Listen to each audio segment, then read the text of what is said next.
नमस्कार. स्वीट डिशमध्ये नवीन काही ट्राय करायचा तुमचा प्रयत्न असेल तर आजची रेसिपी ही तुमच्यासाठीच आहे. तर त्याच्यासाठी आपल्याला इथे 100 ग्रॅमच्या आसपास 70-80 ग्रॅम असला तरीसुद्धा चालेल, कमी जास्त झाला खवा तरीसुद्धा चालेल.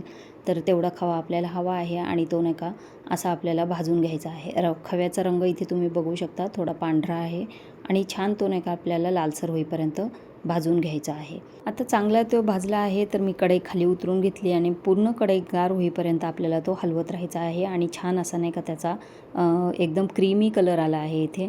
तर असा रंग किंवा याच्यापेक्षाही जास्त रंग तुम्ही त्याला थोडासा डार्क कलर येईपर्यंत भाजू शकता. तर हा पूर्णपणे गार करून घ्यायचा. त्यानंतर 2 हापूस आंबे इथे मी डीप फ्रीजमध्ये कट करून ठेवले होते. त्याचा गर काढून डीप फ्रीजमध्ये ठेवून दिला होता. तर हे मस्त असं नाही का हार्ड झालं आहे. तर आता हे काढायचं आहे आपल्याला डब्यातून आणि मिक्सरच्या भांड्यामध्ये घालायचं आहे आणि त्याच्याबरोबर 1 ते 2 चमचे चवीपुरती साखर घालायची. आंबा जास्त गोड असेल तर नाही घातली तरीसुद्धा चालेल. आता जो खवा आपण भाजून घेतला आहे तो पूर्णपणे गार झाला आहे आणि त्यानंतर तो असा क्रश करून आपण त्याच्यामध्ये घालायचा आहे आणि एकदम छान अशी स्मूथ पेस्ट आपल्याला याची तयार करायची आहे. तुम्ही याचं टेक्स्चर बघू शकता किती घट्ट आहे आणि किती छान. त्यासाठी आंबा आपल्याला का डीप फ्रीजमध्ये ठेवायचा, त्यामुळे मग त्याचं टेक्स्चर असं तयार होणार आहे. आता तयार केलेली पेस्ट एका स्टीलच्या ग्लासमध्ये काढून घ्यायची आणि बारीक कट करून घेतलेले काजू, बदाम, पिस्ताचे काप आपण त्याच्यामध्ये घालायचे आणि परत एकदा मिक्स करून घ्यायचं. म्हणजे खाताना तो क्रंच दाताखाली आला पाहिजे, म्हणजे छान लागेल ते.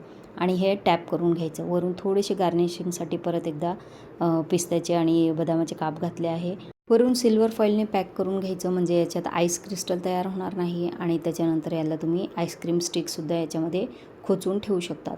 तर अशा 2 आईस्क्रीम स्टिक मी याच्यामध्ये ठेवले आहे आणि पूर्ण रात्रभर हे फ्रीजमध्ये डीप फ्रीजमध्ये आपल्याला ठेवून द्यायचं आहे. दुसऱ्या दिवशी हे काढायचं आणि 4-5 सेकंद साध्या पाण्यामध्ये हे ठेवायचं, म्हणजे सहज आपल्याला ही कुल्फी बाहेर काढता येते.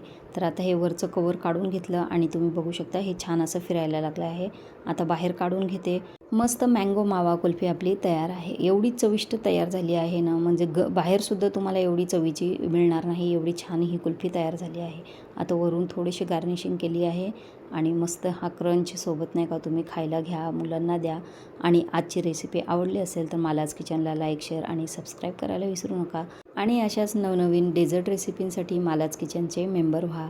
आंब्याचा सीझन संपायच्या आधीच मुलांना ही रेसिपी बनवून खाऊ घाला आणि तुम्ही खा. आवडल्यास लाईक करा. धन्यवाद.